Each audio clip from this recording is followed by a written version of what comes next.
What's up, guys? Today let's learn to paint like the art gods. You've seen them, right? Those unattainable levels of skill and creativity on ArtStation. Well, today we're going to steal fire from Art God Mountain. Let's check out a handful of truly amazing elite god level artists, and I'll talk about some actionable things that I have learned from each of them. Things that I have worked into my own career that really made a difference, like things started humming when I really absorbed this stuff. And I will do a demo. I'll try to work as many of these lessons as I can into a painting, and it actually turns out kind of awesome. So this stuff really works. Hang with me for a while. Let's make something cool. This will change how you paint. So the first art god trait to learn from is having a signature thing. What sets you apart? Or if somebody was looking at your portfolio, would they say, oh, you're that artist who paints those whatever? What is memorable about your work? This is a tough thing because there's so much art on the internet. It's hard not to just fade into the background, into the white noise. So that's the first thing we have to do, is come up with some extra thing that's just a little bit unexpected, a little bit clever, something that is not what people have seen a million times already. And I definitely have to point to a couple of art gods for this. First of all is Darren Bartley, otherwise known as Fight Punch. His tribal world stuff especially is just gorgeous. He has such a signature style, what he does with ink and really graphic color. But it's his designs. There's always something clever, something unexpected. I actually show his portfolio on the first day of class in Concept Art Academy because I think he's the best shape designer in the business. But he nails this quality of having this signature thing that is just his. Memorable work.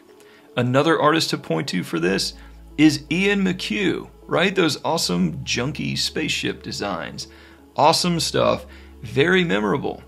If you've spent any time looking at digital art on the internet, you have almost certainly come across his stuff, and I'll bet you remember it. He's actually probably one of the most copied artists on the internet because everybody wants his signature thing to be their signature thing, but this is all his. And that's the idea, right? We want it to be memorable. So for this thing that I am designing and painting, I'm trying to push it in that way. I'm making this big wasteland mutant radiated giant who's being used as like a beast of burden. He's towing this rusty war machine, this busted car with a machine gun mounted on it. So I haven't seen exactly that before. The important thing is we don't have to really reinvent the wheel with this. It doesn't have to be this completely wild, strange thing that has never existed before. Just has to be something with a little extra unexpected something. That's the main lesson. And I find when I push my work in this way, it always leads to something more memorable that increases the odds that the eyes you want to have on your portfolio are going to remember you, your art specifically.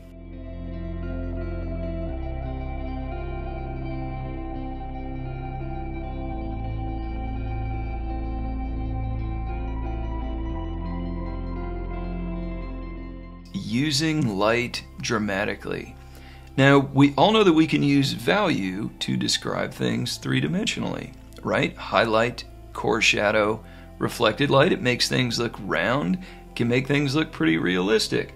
But we can use value on a whole other level that will really elevate your work, and nobody does this better than Anthony Jones. His work is incredible, and I don't think anybody has his mastery of value.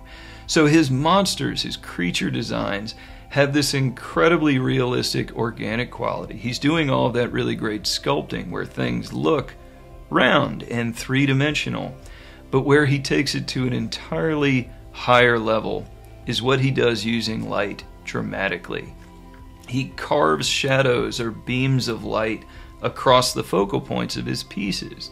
It makes it look like these monsters are sort of stepping out from the shadows. It's incredible. It adds this drama and mood. It puts these creatures into a setting It's almost like he's using light to tell a story. And I think that's the real takeaway. Not just using light to describe form, but using light to tell a story. And that's what I'm trying to do here. I'm trying to make the light that I'm casting on this creature dramatic. It's actually my favorite part in the development of this painting, is when I go from just describing all of the muscles and gross anatomy on this giant to actually using light dramatically, to carving those cast shadows across, to having certain parts of his anatomy getting full sunlight and other parts kind of hidden back in the shadow, having like his belly peeking out from that cast shadow that his big mutant arm is casting. That stuff just adds so much drama and realism, and it even anchors this painting into a setting, right? This is a wasteland genre, so I want it to just be sun-scorched, brutal, and harsh. This lighting scheme, this use of dramatic light, really does that. So try to think of value really in those two categories, using it to describe forms, but don't forget that higher level. We can use value to tell a story, to create mood, to really elevate our work.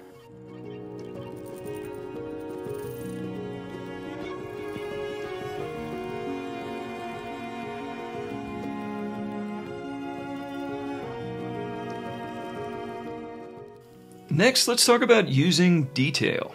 Now, detail is awesome, right? It's these little cool, discoverable beauty parts of an image, little intricate things that the artist lovingly added to their work. Detail is great. So by that logic, more detail should equal greater work, right? I've actually found that to be exactly wrong.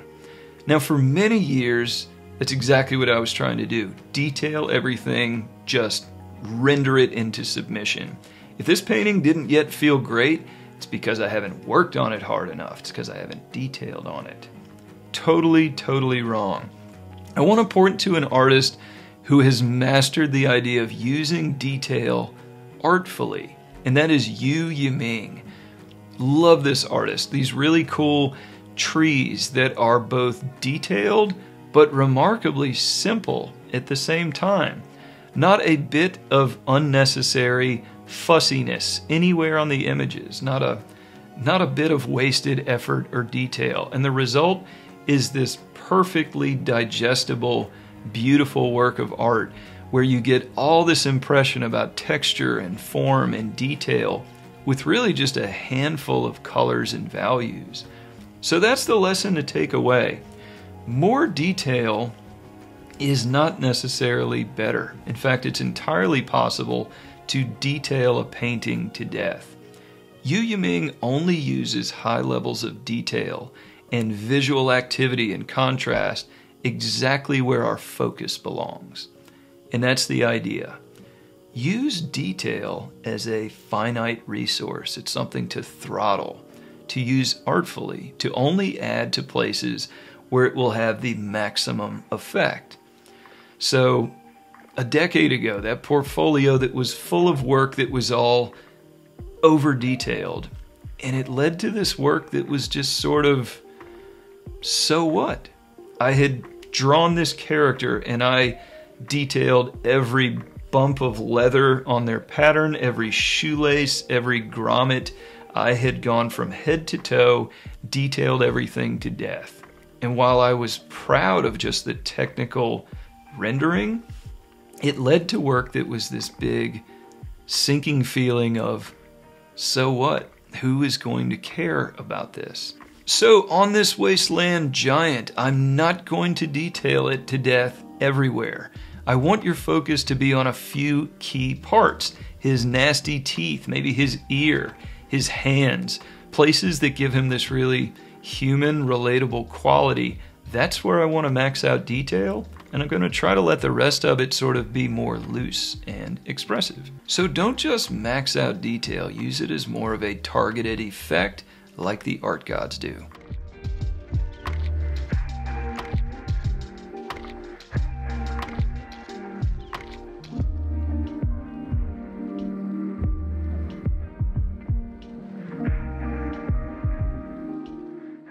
Next, let's talk about probably the hardest one, and that is confidence.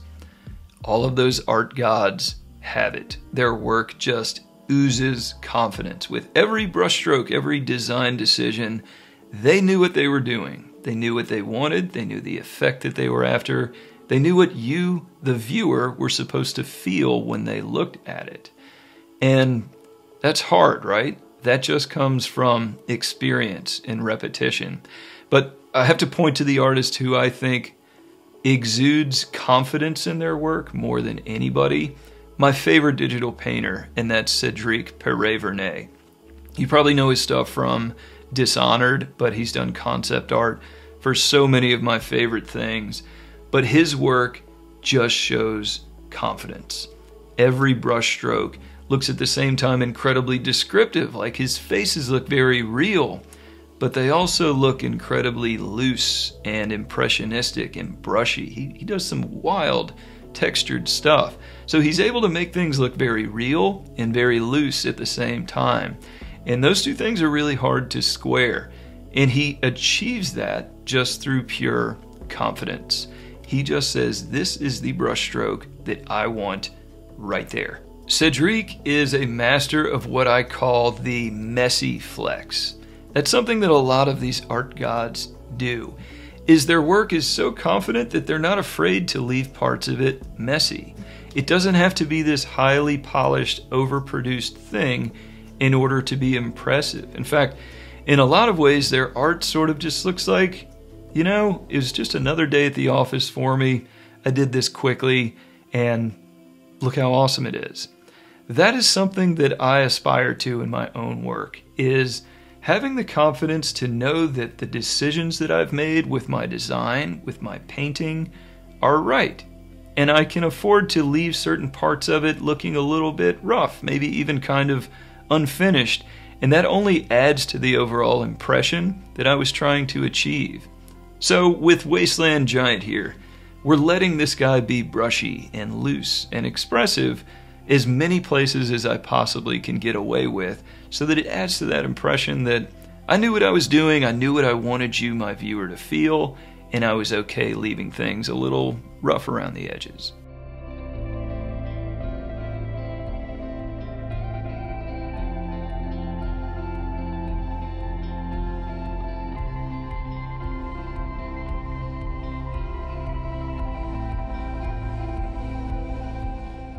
So the final point I want to talk about is something I call the push. And I want to leave you with a quote for this one.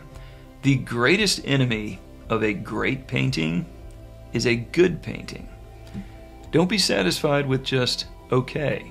Find a way to take your painting to a higher level. Find that extra push that takes it from being okay to being extraordinary. For this one, I came back to this later after letting it sit for a day, and I totally repainted the hand, that large hand that the giant is using to grip these chains, because it was okay, but it wasn't great. I wanted something that looked very realistic, very human, very authentic, and it just wasn't doing that yet. So I completely redid it, and now that hand is one of my favorite parts of the whole painting. It grounds the entire piece. It makes this creature human, and now we pity him. He makes him more relatable and just increases the whole resonance of the image. That only happened because I wasn't satisfied with it being just good. I set it aside, I let it simmer for a day or two, and then I came back and spotted this opportunity to take it to a higher level. That's something I try to do in all of my work. I don't know if art gods do that or not because we only really see the finished product, but I strongly suspect that they do. Not being satisfied with something that you just like. Don't stop until it's something that is amazing. Ask yourself the question, will anybody care about this? Is this something that I would want to play with? Would I want to watch 6 seasons of whatever I'm making here? And if the answer is no, then just think of a way to elevate it. What can I add? Hopefully, looking at Wasteland Giant here, you could see having like a cool little tabletop mini. If this were a video game, you'd want to go into battle with this guy. Remember, when you are looking at artwork that you admire, try and really analyze and dissect it. Why is it that you love this art that you are checking out? What is it about it that you can lift out and work into your own process? Art gods became art gods because of practice, repetition. That confidence has to be earned. But in many ways, we can kind of stand on the shoulders of giants and reach a little higher, take some quick jumps in our own work. And remember, there's no ceiling with art. There is no top of the mountain. I bet every artist I've listed today would say, I'm no art god, I'm still learning. And that's what we always have to do, always keep that upward trajectory. It's one of my favorite things about art is there is no final level. There's always just the next level to reach for. Kind of keeps me driving forward. I've been doing this for about 15 years now, and I feel like I am nowhere near my peak. That's really exciting. Also, please jump in on this in the comments if there is an art legend whose work really taught you something. Let us know. Let's share our favorite art gods like Pokemon. That's it for today, guys. I'll see you again soon, but in the meantime, good luck with your artwork. Paint something cool today.